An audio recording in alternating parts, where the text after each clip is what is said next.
Este es el sermón correspondiente al Día del Señor, 1 de julio de 2018, titulado El autor de la fe enseña sobre la fe, y basado en el Evangelio según San Mateo, capítulo 17, versículos 14 al 21.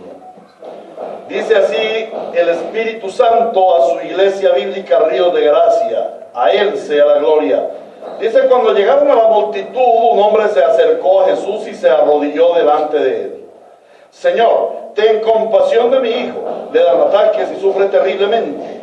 Muchas veces cae en el fuego o en el agua. Se lo traje a tus discípulos, pero no pudieron sanarlo. Ah, generación incrédula y perversa, respondió Jesús. ¿Hasta cuándo tendré que estar con ustedes? ¿Hasta cuándo tendré que soportarlos? Tráiganme acá al muchacho. Jesús reprendió al demonio, el cual salió del muchacho y éste quedó sano desde aquel momento. Después los discípulos se acercaron a Jesús y en privado le preguntaron: ¿por qué nosotros no pudimos expulsarlo? Porque ustedes tienen tan poca fe, les respondió. Les aseguro que si tienen fe tan pequeña como un grano de mostaza, podrían decirle a esta montaña: trasládate de aquí para allá, y se trasladará. Para ustedes nada será imposible. En las Biblias de la versión internacional, el versículo 21 no aparece. Pero vamos a ir a lo que dice la versión Reina Valera. Dice: pero este género no sale sino con oración y ayuno.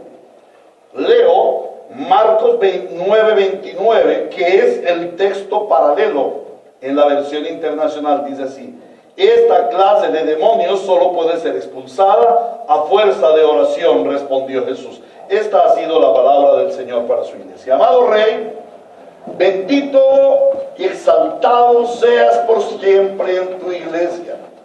Es un privilegio estar hoy delante de ti, escuchando tu voz. Cuando nosotros estamos en este lugar, leyendo la Santa Escritura y escuchando la predicación, que es la explicación de la Escritura y la aplicación de la Escritura, podemos estar seguros, tener la certeza de que eres tú quien estás hablando a nuestro ser. Y te damos las gracias porque no tenemos un Dios hecho de metal, de madera, de bronce, como dice tu palabra, sino que tú eres el Dios viviente que nos ve y que nos habla.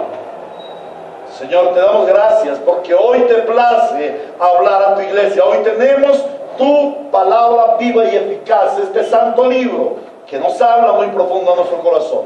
Y te pedimos que por tu santa palabra seamos edificados, seamos transformados. Pero que también por tu palabra, aquellos que no han conocido el Evangelio, hoy, como lo dice tu palabra, crean al Evangelio y vengan a la fe salvífica. De mi parte, Señor, solo soy tu siervo. Aquí estoy. Usa a este tu siervo, que fue tomado de lo vil y despreciable del mundo, siervo indocto, siervo precario delante de la grandeza de tu gloria, siervo pequeño. Pero, Señor, quiero estar dispuesto a hacer tu perfecta voluntad, predicando rectamente como tú lo ordenas la palabra del Señor, para que tu iglesia sea edificada y para que los incrédulos crean al Evangelio y sean salvados. En nombre de Cristo Jesús oramos. Espíritu Santo, asístenos. Amén y amén. Uno de los temas más importantes que el creyente cristiano debe estudiar es el tema de la fe. Por la fe hemos recibido la vida eterna. Por la fe hemos sido salvados de la ira de Dios. Por la fe hemos creído que Jesucristo es el unigénito Hijo de Dios, nuestro Salvador. Por la fe vivimos y somos y nos movemos, dice la Escritura. Por la fe creemos que la Escritura, la Biblia, es la palabra del Señor, que el Señor nos habla a través de la Biblia. Por la fe esperamos contra esperanza. Por la fe creemos nuestro Señor Jesucristo viene pronto y lo estamos esperando. Por la fe creemos en el destino glorioso y eterno que nos ha preparado nuestro Señor para cuando Él venga. En fin, La fe, perdón, la fe es el fundamento de nuestra religión y el motor que nos mueve espiritualmente. Sin embargo, la iglesia moderna, y eso incluye en cierta forma la iglesia bíblica Ríos de Gracia, tiene un gravísimo problema. ¿Y cuál es el problema? La iglesia de nuestros tiempos ha tergiversado la fe, ha torcido la fe. La gente piensa que fe es creer en algo.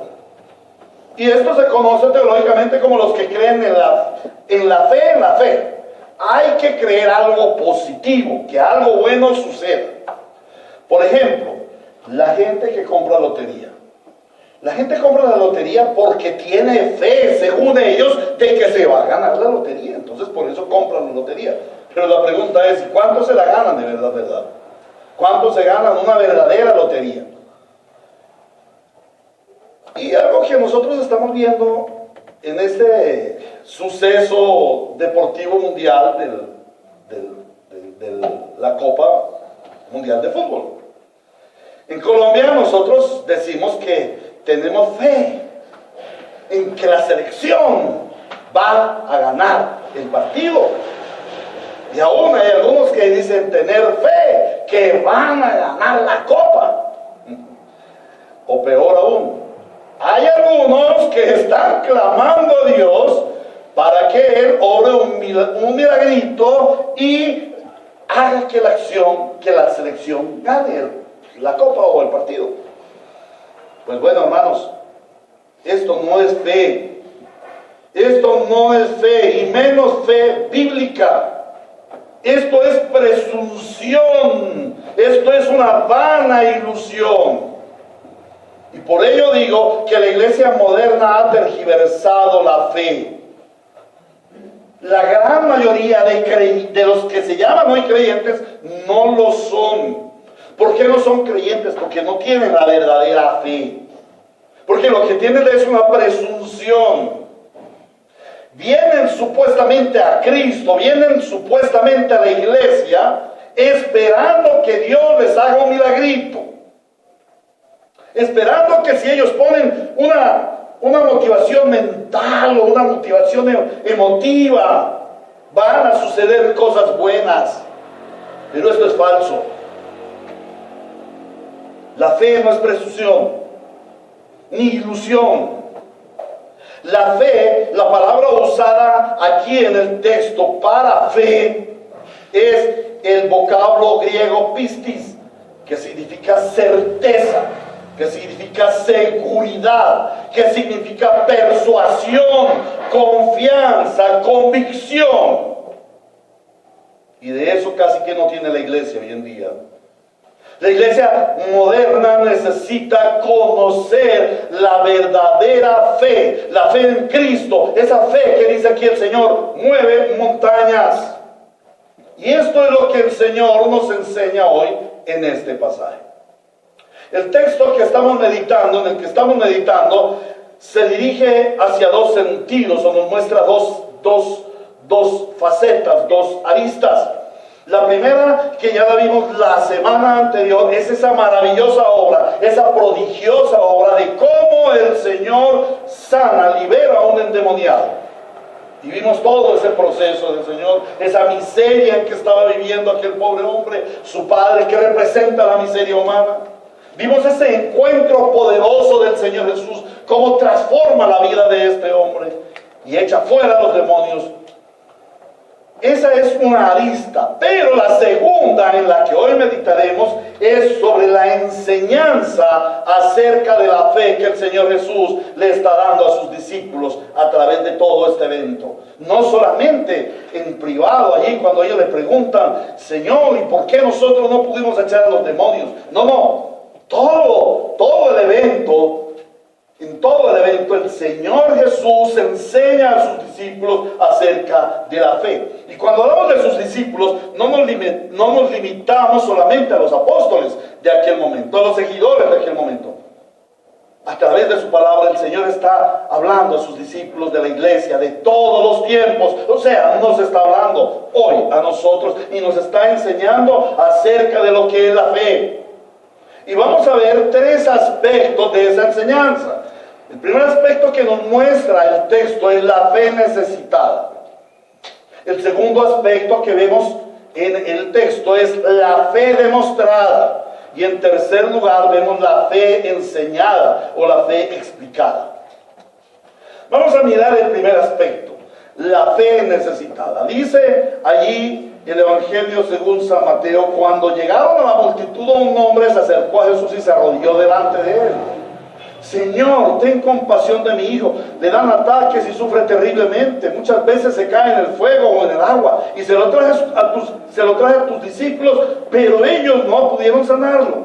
Y el Señor le responde: ah, generación incrédula y perversa, ¿hasta cuándo tendré que estar con ustedes? ¿Hasta cuándo tendré que soportarlos? Tráiganme acá al muchacho. Ahora vamos a dirigirnos al texto paralelo. Marcos capítulo 9, el versículo 14 al 18, dice: cuando llegó a donde estaban los discípulos, vio una gran multitud alrededor de ellos, y los escribas disputaban con los discípulos. Enseguida toda la gente, viéndole al Señor Jesús, se asombró y corriendo a él le saludaron. Versículo 16, él les preguntó: ¿qué disputáis con ellos? Respondiendo uno de la multitud dijo: maestro, traje a ti mi hijo que tiene un espíritu mudo, el cual donde quiera que lo toma le sacude y echa espumarajos y cruje los dientes y se va secando. Y dije a tus discípulos que lo echasen fuera, pero ellos no pudieron. El pasaje comienza relatándonos que cuando Jesús bajó del monte de la transfiguración, en la gloria del Padre, allí en la gloria, oyendo la voz eterna, la voz gloriosa y poderosa del Padre, que dijo: este es mi Hijo amado, a él escuchen. Y cuando tuvo aquel encuentro con esos 2 varones del Antiguo Testamento, representantes de la ley y los profetas, Moisés y Elías, y en presencia de sus 3 discípulos más íntimos, estando en la gloria, él baja a la miseria humana. Y eso nos representa a Cristo siendo Dios, bajando a nosotros los hombres necesitados, hombres miserables que necesitamos de la misericordia, que Él lleve nuestra miseria a su corazón. ¿Y qué se encuentra? ¿Qué es lo que Él se encuentra? Un espectáculo que estaban dando sus discípulos. Sus discípulos estaban discutiendo con los fariseos, con los escribas. ¿Y sobre qué discutirían? Bueno, inicialmente estaban discutiendo sobre la condición del muchacho, porque el texto nos relata cómo el papá fue y pidió a los discípulos que lo sanaran, y los discípulos no pudieron hacer nada por el muchacho. Entonces suponemos que ellos estaban discutiendo sobre la condición del muchacho. Algunos dirían que era una enfermedad natural, otros que era por el pecado, unos dirían que era el demonio, y en fin, todas estas cosas. Discutían sobre el poder de sanar. Recordamos que los saduceos no creían en espíritus, no creían en sanidades, eran escépticos, y los escribas y fariseos también eran escépticos. La palabra nos dice que los fariseos demandan señal. Los fariseos permanentemente estaban demandando señal. Y a pesar de que el Señor Jesús hiciera señales, o los discípulos hicieran señales, los fariseos no iban a creer, porque eran escépticos, eran de esa generación incrédula y perversa que nos habla el Señor.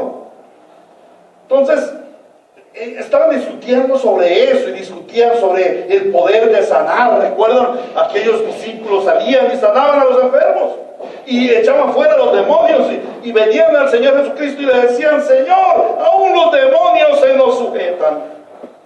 Tremendo. ¿Y qué pasó esta vez? ¿Por qué no se sujetaron los demonios? Seguramente estaban discutiendo sobre esto. Pero también discutían sobre el Cristo, me imagino. Lo inferimos, porque esas eran las discusiones que existían en esa época. Seguramente también estaban discutiendo acerca de Cristo, si había llegado o no había llegado, si Jesús era el Cristo o no era el Cristo, o si tenían que esperar algún otro. En realidad, todo lo que aquellos estaban discutiendo, ¿saben qué era? incredulidad, falta de fe, porque el Señor lo dice luego. Generación perversa, generación maligna, generación incrédula. Ellos no tenían que estar discutiendo por la situación. Es lo que pasa hoy en día, ¿no? Cuando tú vas por la calle, una motocicleta o un automóvil atropella a una persona, ¿y qué es lo que vemos? Inmediatamente ¿cómo se llama? El video en el celular, ¿no? No importa si la persona se muere, no importa el estado, sino vamos a tomar el celular y vamos a subirlo a la red, ¿no? Y el otro dice, la selfie con el muertito. Y discuten, ¿no? Y entonces llega uno y dice, bueno, ¿y qué hacemos con esto? No, esperemos que llegue el tránsito. Y el otro dice, no, la policía. Y el otro dice, hay que llamar a una ambulancia. ¿Qué era lo que necesitaba en aquel momento ese hombre endemoniado, ese muchacho endemoniado?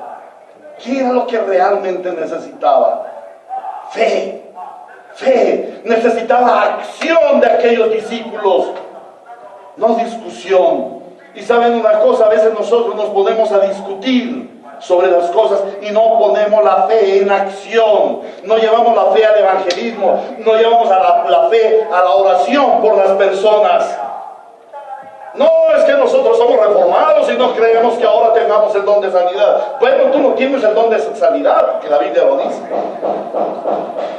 Ninguno de nosotros tiene ningún don de sanidad ni de milagros, pero es que somos nosotros. En cambio, Cristo sí tiene el mismo poder que tuvo cuando Él vino y Él sana, Él salva, Él liberta, Él trae paz, Él trae gozo, Él transforma las vidas.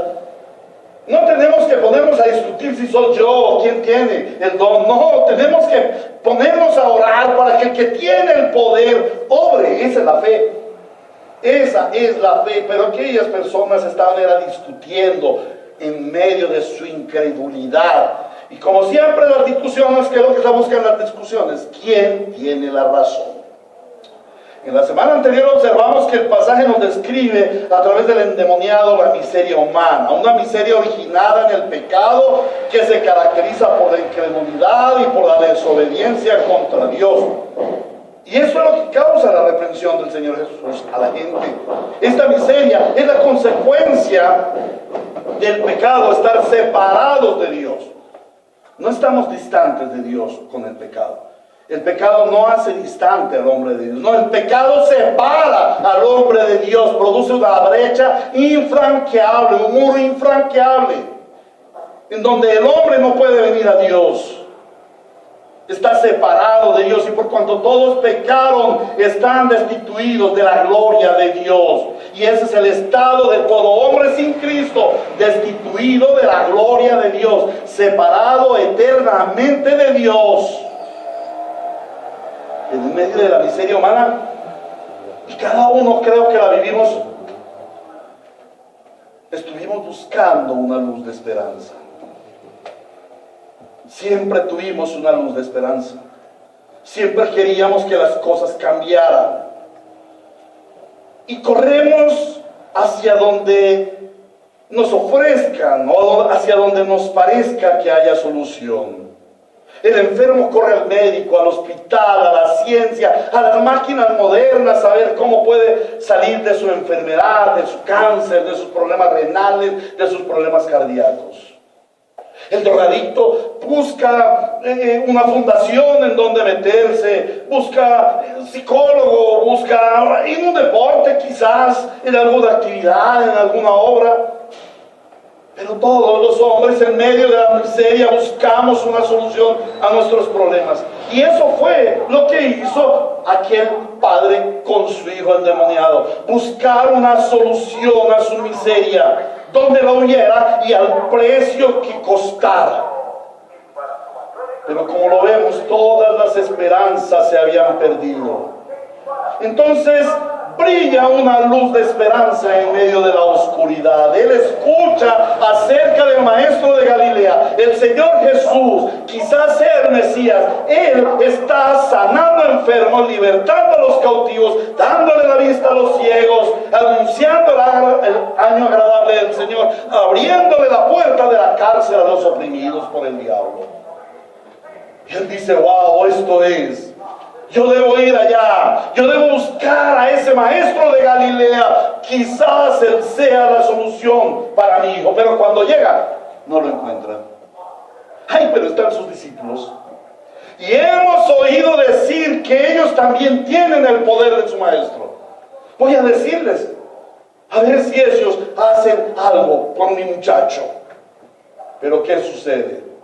Los discípulos tampoco pudieron contra el demonio. ¿Por qué? Porque ellos tampoco tenían fe. Lo dice luego el Señor. ¿Qué es lo que sucede? ¿Por qué aquellos discípulos, aquel hombre necesitado no pudo ser atendido por los discípulos? ¿Por qué no había otra solución sino en la persona de nuestro Señor Jesucristo? Porque la incredulidad oculta la dimensión del reino de Dios. Y en eso se centra todo aquel panorama, en eso se centra toda aquella situación que se estaba presentando. La incredulidad. La incredulidad oculta la dimensión del reino de Dios. El Señor Jesucristo les dice: arrepiéntanse porque el reino de Dios ha venido. Y ya llevamos 17 capítulos en los cuales el Señor ha estado hablando en 2 años y medio, acerca de su reino, de la venida de su reino, acerca del rey, acerca del poder del rey, acerca de las normatividades del reino, acerca de las características de los hijos del reino, acerca del poder del rey, del avance del reino. Pero la gente no creía todavía. Aún sus discípulos más cercanos no tenían fe. No podían dimensionar el reino de Dios. Y ese es el problema de la fe. Que no se dimensiona, no se conoce, no se ve la grandeza del reino de Dios. Eso es lo que hace la incredulidad. Las gentes miserables del mundo necesitan ver la luz de la esperanza. La gente necesita tener fe. ¿A dónde acudirán? ¿Quién les ayudará en su necesidad? ¿Quién tendrá esa fe para transmitirla a otros? Los creyentes somos los portadores de la fe y tenemos la responsabilidad delegada por nuestro Señor Jesucristo de llevar la esperanza al mundo sumido en la miseria del pecado. Nosotros somos los voceros de la fe para que las gentes vengan a tener la fe, para que las gentes del mundo crean en Cristo y puedan tener las convicciones del reino. Pero la pregunta es: ¿estamos nosotros convencidos de lo que creemos? ¿Estamos firmes en nuestra fe? ¿Sabemos qué es lo que creemos? ¿Será que nosotros somos esos voceros de fe del siglo XXI?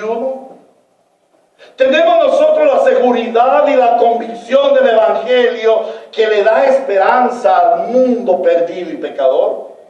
El mundo necesita fe, hermanos. La gente está afuera necesitando fe. Nosotros somos muy ligeros al condenarlos y: ¡ay, pecadores! Mire, el mundo está perdido, los homosexuales, las prostitutas, los jóvenes, las drogas. Somos ligeros en decir esto. Algunos de ustedes no han sufrido eso. Pero aquellos que hemos sufrido eso y hemos estado bajo aquellas prisiones de Satán, tenemos la necesidad, sentimos la necesidad y clamamos por la necesidad. Por la gracia del Señor, yo clamé al Señor y Él me escuchó desde su santa morada. Se inclinó a mí, oyó mi clamor. Estiró su mano de gracia y misericordia y me sacó del lodo cenagoso, del pozo de la desesperación, Desde entonces yo alabo su nombre. Pero eso mismo que me pasó a mí le está pasando a las gentes en el mundo. Los alcohólicos no saben cómo salir del alcoholismo, del vicio. Los drogadictos no saben cómo salir de allí. La prostituta no sabe cómo salir de allí. Y ellos no están contentos en ese mundo perdido y pecador. El enfermo no está contento con su enfermedad, el vicioso no está contento con su vicio, el deprimido no está contento con su depresión. Ellos necesitan fe. ¿Quién se las va a llevar? ¿Quién se las va a llevar? ¿Quién de nosotros se va a levantar y decir, heme aquí, Señor, yo iré? Como lo dijo el profeta Isaías. Pero como lo dijo el Señor Jesucristo, he aquí, Padre, yo iré y los alcanzaré. La gente, el mundo, necesita fe. Y si tú tienes fe, eres portador de la fe para llevar la fe que salva al mundo. ¿Correcto? Ahora, vamos a mirar cómo es que esa fe actúa. Porque es muy fácil yo pararme aquí y hablarles de la fe. La fe tiene que ser demostrada. Y el Señor Jesús no se queda en palabras diciéndoles, bueno, es que ustedes tienen poca fe. Versículo 18 dice, Jesús reprendió al demonio, el cual salió del muchacho, y este quedó sano desde aquel momento. Oh, el Señor demostró la fe. El Señor demostró el poder de la fe. En cuanto el Señor Jesús trató con el muchacho y su padre demostró su fe. Activó su poder y reprendiendo al espíritu maligno, como lo vimos hace 8 días, el espíritu maligno tuvo que obedecer y salir de su víctima, echando con mucha ira, con mucho enojo, porque el enemigo no estaba contento con lo que el Señor Jesús estaba haciendo. Pero el muchacho quedó libre, quedó sano inmediatamente. Y recuerdan que la gente lo miró como muerto, pero él no estaba muerto. Él estaba reposando después de años de estar encarcelado, de estar oprimido por el diablo. Al ser libre, él puede descansar. Y eso fue lo que sucedió en mí. Y eso fue lo que sucedió en ti cuando Cristo vino a tu vida. Después de estar esclavizado en el mundo, el Señor te liberta de las cadenas del oprobio, de la muerte eterna. Oh, tú puedes descansar y decir, oh Señor, por fin he llegado a casa. Por fin puedo descansar de tanto agobio, de tanta tristeza, de tanto dolor. Gracias, Señor, por libertarme. Son mis palabras.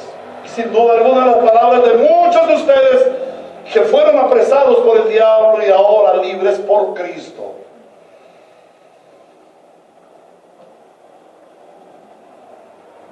El Señor Jesús obró con plenitud de fe. Lo que hizo el Señor Jesús fue un acto de fe. Él demostró la fe. Pero surge la pregunta, ¿cómo así que Jesús actuó con fe? Vamos a mirar. Hebreos capítulo 12, versículo 2 dice, fijemos la mirada en Jesús, el iniciador y perfeccionador de nuestra fe. ¿Quién es el autor de nuestra fe? El Señor Jesús. El Señor Jesús, en el Señor Jesús se origina la fe. Él es el Dios de fe. ¿Cómo sabemos que Él es el Dios de fe? Porque Él es omnisciente. Jesús es Dios y es omnisciente. Él lo ha visto todo desde la eternidad hasta la eternidad. Él lo sabe todo. Pero no solamente lo sabe, sino que está seguro que va a suceder. Y esa es la fe. El Señor Jesús no solamente es el autor, sino que es el dador de la fe. La fe es un regalo del Señor. Por gracia sois salvos por medio de la fe, dice el Señor en Efesios 2:8. Y esto no de vosotros. O sea, la fe no nace en nosotros, la fe no nace en mí, en mis sentimientos, en mis emociones, en mi razonamiento. Voy a tener fe. No, eso no es así. La fe es un don de Dios. Por gracia sois salvos por medio de la fe. Y esto no de vosotros, sino que es un don de Dios. qué? Para que nadie se gloríe. La fe es un don de Dios, pero el Señor Jesús no solamente es el autor y el dador, sino que también es el perfeccionador de esa fe.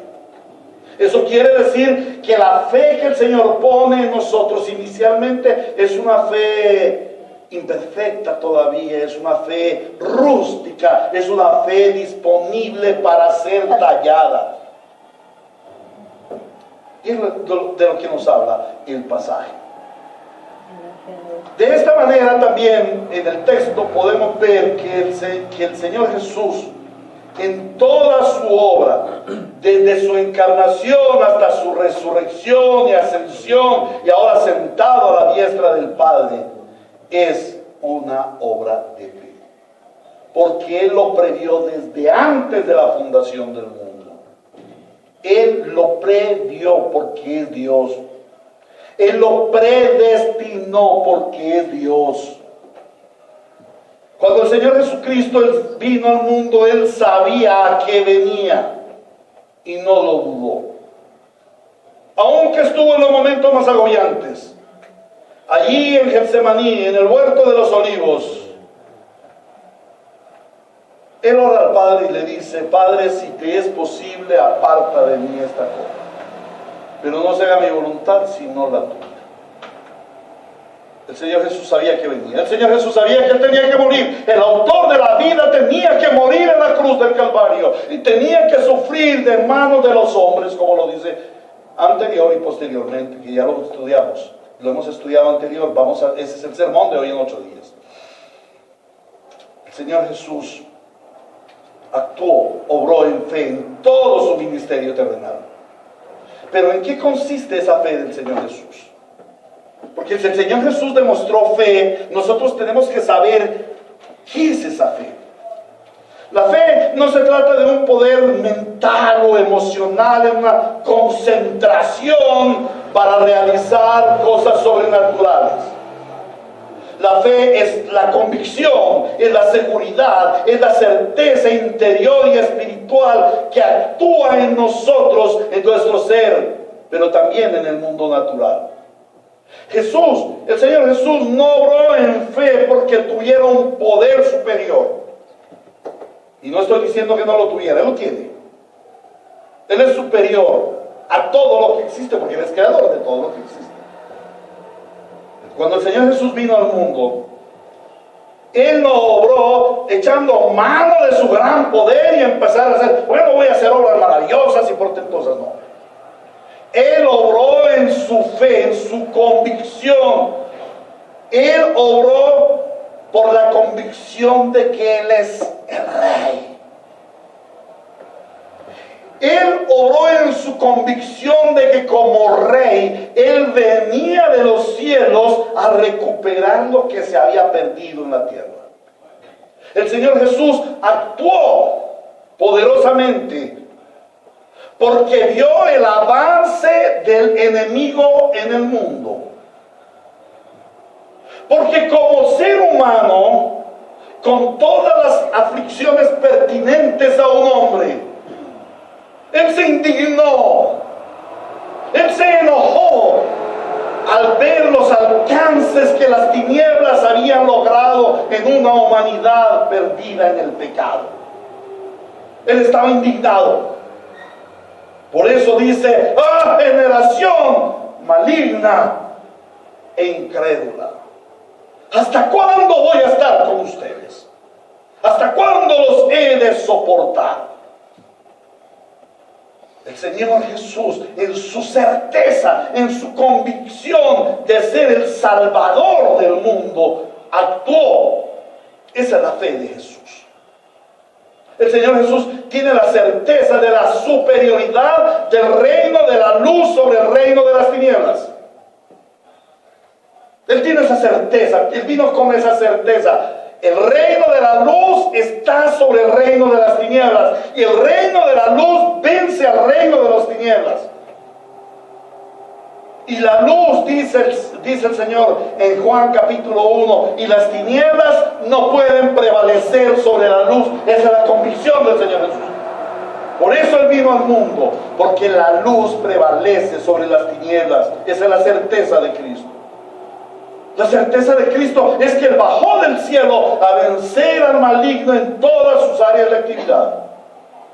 En otras palabras, el Señor Jesús tiene fe, tiene la certeza de su ser, de quién es Él. Esta es la fe verdadera, esta es la fe de la que nos habla Hebreos capítulo 11, versículo 1, que dice: es pues la fe, la certeza de lo que se espera y la convicción de lo que no se ve. Jesús, el Rey Jesús, tiene una certeza de lo que espera. ¿Qué espera? Aquello que está establecido, aquello que está predestinado, el restablecimiento de su reino. ¿Qué espera? La derrota de su enemigo, destrozado absolutamente y puesto por debajo de sus pies, mordiendo el polvo, como se había predestinado desde Génesis capítulo 3, versículo 15. Y Él tiene la convicción de lo que no ve. Él tiene la convicción de lo espiritual. Él ve lo que no ha sido aún, pero no por no haber sucedido no es. Ya es, ya existe, porque Él lo previó. Esta es la fe, esta es la fe del Señor Jesús. Cuando el diablo tentó al Señor Jesús, le dijo 2 veces: si tú eres el Hijo de Dios, si tú eres el Hijo de Dios. Y en la tercera le propone: postrado, adórame. Este es un vil ataque de la serpiente, de Satanás, al ser de Cristo. El diablo quiere minar la fe del Hijo de Dios. Pretendió minar la fe. ¿Con que tú eres el Hijo de Dios? Bueno, si tú eres el Hijo de Dios, pues va a ser fácil para ti decirle a esta piedra que se convierta en pan. Si tú eres Hijo de Dios, pues eso es lo de menos. Tírate del pináculo del templo y nada te va a pasar. Porque ángeles vendrán y te recogerán. Demuéstrame que tú eres Hijo de Dios. ¿Se acuerdan? Los fariseos piden señal. El diablo quería minar la fe del Señor Jesús como la minó en Adán y Eva. Jesús, el Señor Jesús tiene una certeza de quién es, y por esa razón Él no cede ante las acechanzas del diablo. Por eso el Señor se para sobre las tinieblas mismas y les dice: escrito está, al Señor tu Dios adorarás y solamente a Él servirás. Quien tiene que postrarse delante de mí eres tú, Satán. Y entonces Satán salió corriendo. ¿Cómo venció Jesús? Por su fe, por su certeza, por su convicción de que Él es el Hijo de Dios. Y yo pregunto, ¿sabía Adán que Él es Hijo de Dios? ¿Que Él era Hijo de Dios? En el Edén, ¿Adán sabía que Él era Hijo de Dios? Claro que lo sabía. Entonces, ¿por qué se dio a las artimañas de la serpiente? Porque Él no consideró el valor de su ser. No tenía convicción de quién era en sí mismo. Ahora volvamos al pasaje. Cuando el Señor reprende a la generación incrédula y perversa, le reprende por su falta de fe, por no tener la convicción de quiénes eran, por no tener la convicción espiritual, celestial y eterna que ellos debieran tener, y por haber permitido que las tinieblas ganasen terreno. Y esto es lo que le está indignando al Señor. Y Él les conduce a responder, y esto le conduce a reprenderles por su actitud. Su actitud era pusilánime ante el reino de las tinieblas. Se entregaron al reino de las tinieblas ampliamente. Se entregaron al pecado. Por eso el Señor Jesús les dice: ¿hasta cuándo los soportaré? Su incredulidad era una terrible carga para el Señor soportar. ¿Por qué? Porque sin fe es imposible agradar a Dios. La fe del verdadero creyente no es presunción ni ilusión. La fe del cristiano es una férrea convicción de quién es Cristo.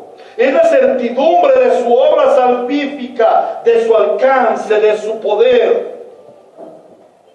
La fe es la convicción tuya de a qué reino perteneces.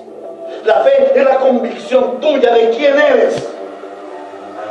Eres un santo, eres un hijo de Dios, eres un súbdito del reino, eres un siervo del Señor, estás predestinado para salvación y vida eterna. ¿Es tu camino el camino de la gloria de Cristo? ¿Por qué cedemos ante el pecado? ¿Por qué cedemos ante las tinieblas? Porque somos hombres de poca fe. Porque no tenemos la certeza, la convicción de quiénes somos. Y ustedes quieren saber cuál es la mayor arma que nosotros tenemos para destruir las artimañas del diablo. ¿Qué dice Efesios capítulo 6, versículo 13 o 14? Y tomad el escudo de la presunción. ¿Cierto que dice así? No, ahí dice el escudo de la fe. Porque ¿qué es el escudo de la fe? ¿Qué dice? Apaga los dardos de fuego del enemigo. El enemigo siempre va a venir a ti y te va a decir: con que tú eres cristiano, con que tú eres hijo de Dios, con que tú eres de fe. A ver, muéstrame tu fe. Muéstrame tu fe. Yo quiero ver tu fe. Y claro, tú sales de: no, sí, yo tengo fe, yo soy de fe y voy a seguir en la fe. Pero ante la primera prueba, caes redondito, como un soldadito de azúcar, caes derretidito con la primera gota de agua.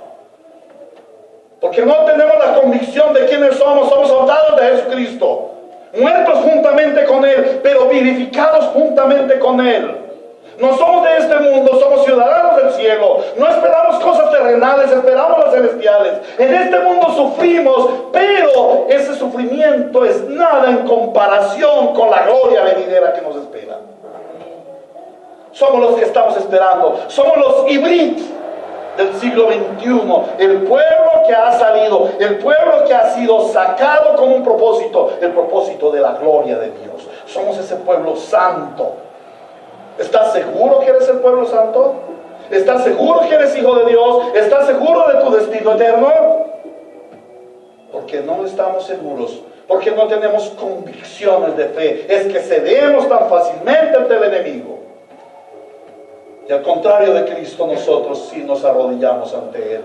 Nos arrodillamos ante las monedas que escupe y que tira al suelo, para que los cristianos caigamos redonditos a recogerlas. No nos interesa Cristo y su reino. ¡Qué vergüenza! Eso es lo que el Señor Jesús reprende. La fe del verdadero creyente no es presunción ni ilusión. La fe del cristiano es una férrea convicción de quién es Cristo, en la certidumbre de su obra salvífica en nosotros, de su alcance, de su poder. La fe es la convicción de que sabes a qué reino perteneces y cómo actúas en ese reino. Cuando el Señor Jesús liberó a un muchacho endemoniado, Él nos demostró, más allá de un poder sanador, su poder como rey, su convicción de su ministerio, su convicción de que Él es el Rey eterno que gobierna sobre las tinieblas. En tercer lugar, vamos a ver la fe enseñada. Dice después, versículo 19, después los discípulos se acercaron a Jesús y en privado le preguntaron: ¿por qué nosotros no pudimos expulsarlo? Pero porque ustedes tienen tan poca fe, le respondió el Señor Jesús. Les aseguro que si tienen una fe tan pequeña como un grano de mostaza, podrán decirle a esta montaña: trasládate de aquí para allá, y se trasladará. Para ustedes nada será imposible. Los discípulos buscan una conversación privada con el Señor Jesús, una conversación en donde Él los instruya. Esa era la costumbre del Señor Jesús. llamarlos en privado y enseñarles, llamarlos en privado y explicarles qué fue lo que sucedió. Y esas eran las enseñanzas que ellos más aprendían. Y yo acostumbro a decir, hermanos, es cuando fracasamos que recibimos las más grandes enseñanzas. Es cuando experimentamos en carne propia, cuando recibimos las más grandes enseñanzas. Aquellos habían estado sufriendo algo, no sabían qué había pasado. ¿Por qué no habían sanado? ¿Por qué no habían libertado a aquel muchacho? Entonces van al privado del Señor Jesús, les instruye. Y aquí podemos ver cuánto amor y cuánta condescendencia tiene el Señor para con aquellos que eran incrédulos y que no pudieron expulsar al demonio.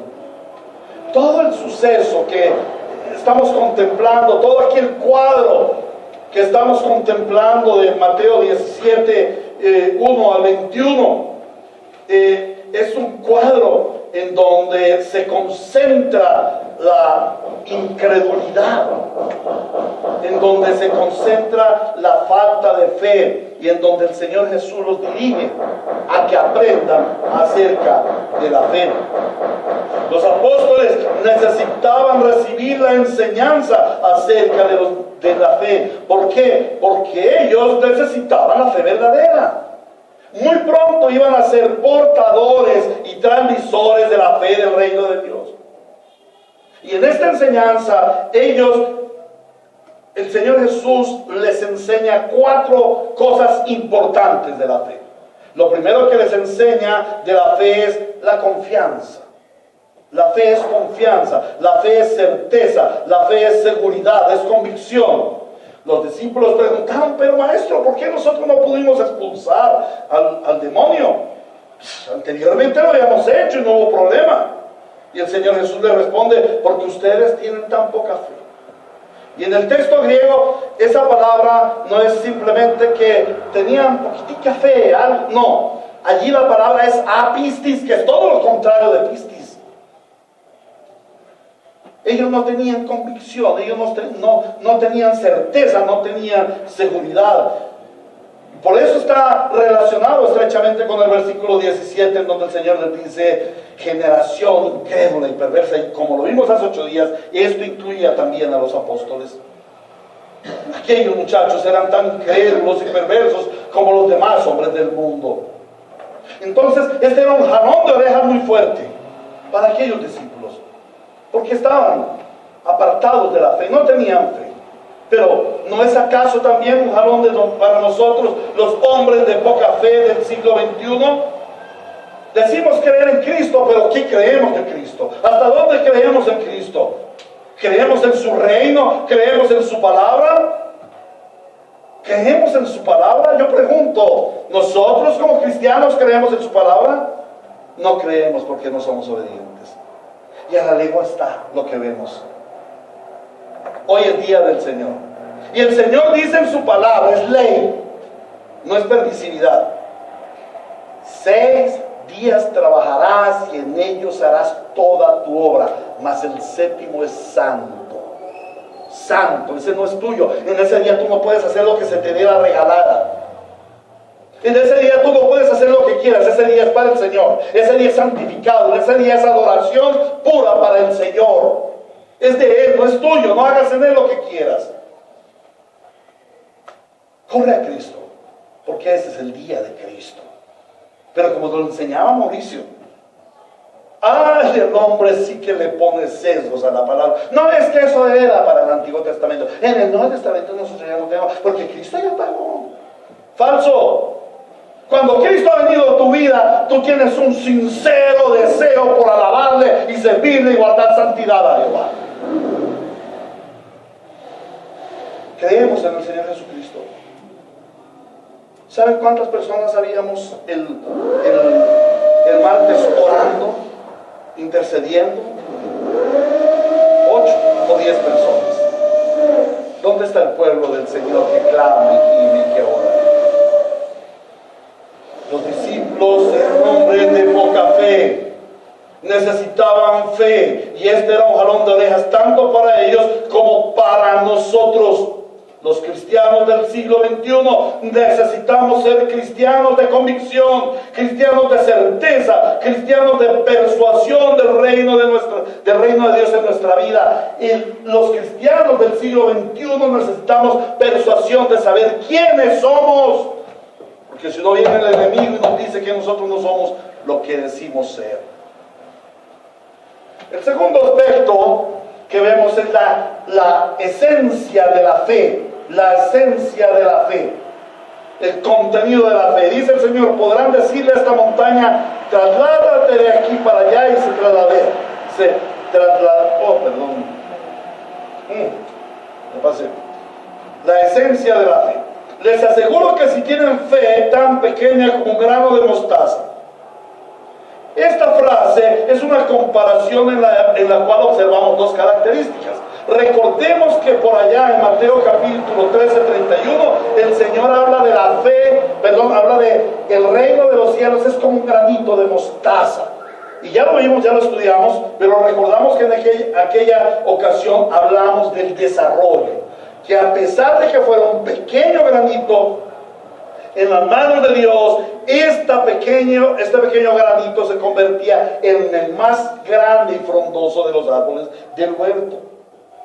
Entonces el Señor nos habla allí de aquella semilla de mostaza que no se determina por su tamaño, sino por su desarrollo, por su madurez. Pero en segundo lugar nos habla de la semilla de mostaza que, siendo muy pequeñita, en su interior concentra un gran poder sazonador. Con un granito de mostaza que le eches a un pan, al arroz, un granito machacado, vas a encontrar un sabor poderoso. Así es la fe. No está determinada por su tamaño, la fe está determinada por su esencia, por su contenido. ¿Cuál es el contenido de tu fe? El contenido de la fe debe ser Cristo, el contenido de la fe debe ser su reino, el contenido de la fe debe ser su victoria, el contenido de la fe debe ser su poder.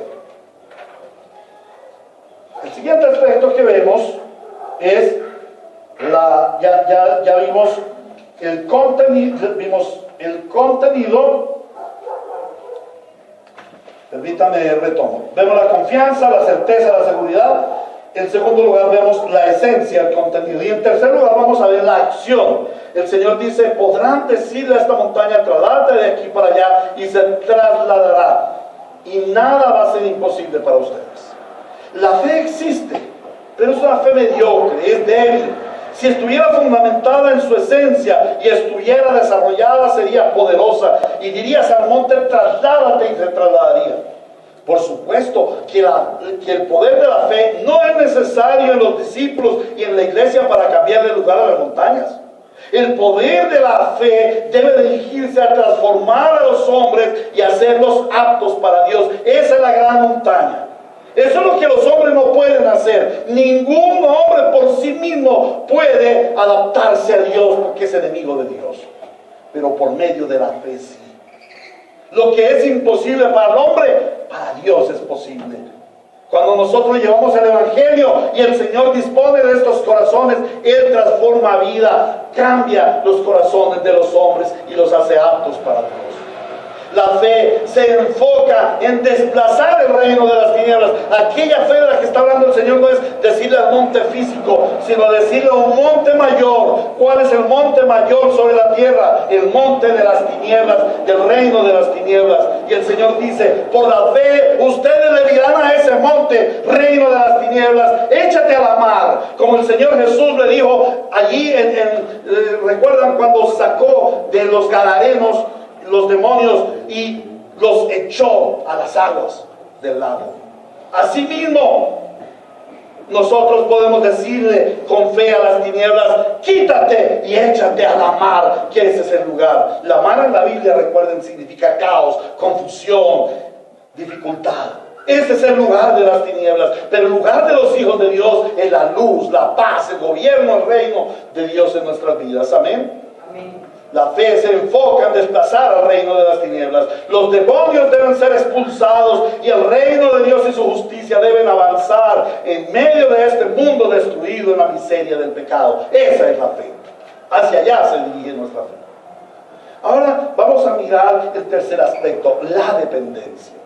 Mateo 17, 21, la Reina Valera, y en Marcos 9, 29, la NBI dice, esta clase de demonios solo puede ser expulsada a fuerza de oración. Y Reina Valera dice, pero este género no sale sino con oración y ayuno.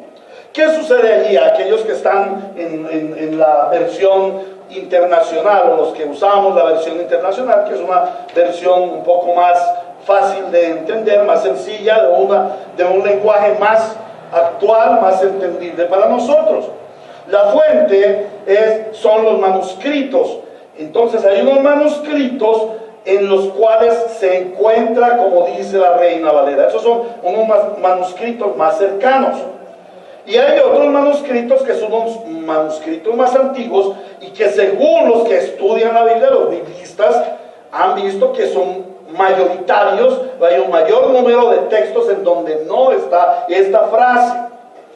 Sin embargo, esta frase sí es autoritativa. No vamos a decir, como no está en la versión internacional, no la vamos a creer. No, señor, esta frase es autoritativa porque el copista muy seguramente la toma de Marcos capítulo 9, 29, en donde sí, también en la NBI está esta clase de demonios, solo puede ser expulsado a fuerza de oración.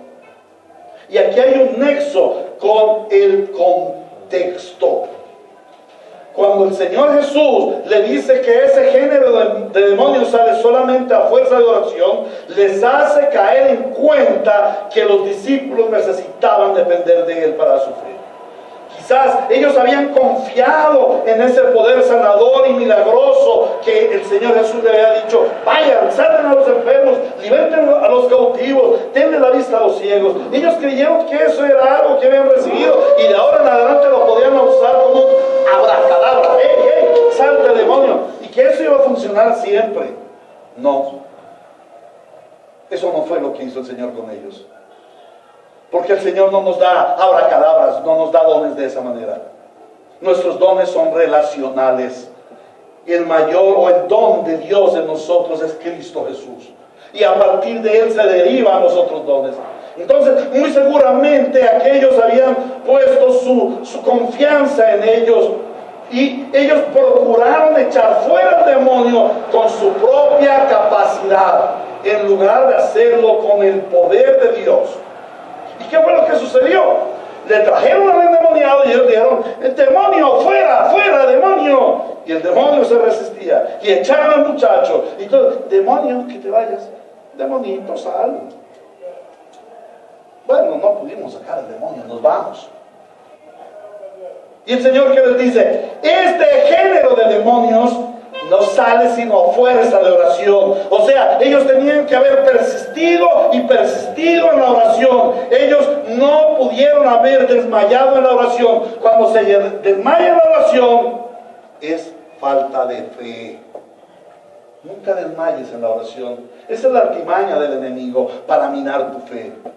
Tu fe siempre te ha de decir, eres del reino, no desmayes en la oración. Las cosas suceden porque Cristo el Señor así las obra. Amén. El Señor les enseña que la vida de fe es estar en dependencia total de Cristo. La fe es dependiente, la fe conoce a Cristo y obra conforme a la voluntad de Cristo. Y esta es una exhortación del Señor hoy para tu vida. Si eres pueblo de fe, debes estar en plena dependencia de Cristo. Amén. ¿A qué conclusiones llegamos? Como iglesia del siglo XXI tenemos un grave desconocimiento de la fe. Hemos confundido la fe con la presunción ilusoria, con un poder sea mental o espiritual para cambiar las cosas terrenales, las circunstancias adversas, los problemas.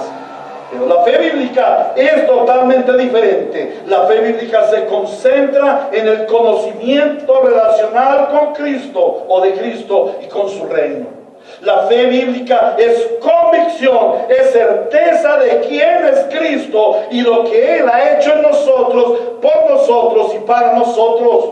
La iglesia debe ser enseñada en la verdadera fe y esa es la labor que como pastores y predicadores, todo aquel que se para en este púlpito, culto, sea la escuela dominical, sea el martes, sea el día que sea. Todo aquel que se para aquí, se para transmitir la fe bíblica, la transformación de la vida de los hombres por el poder de Cristo.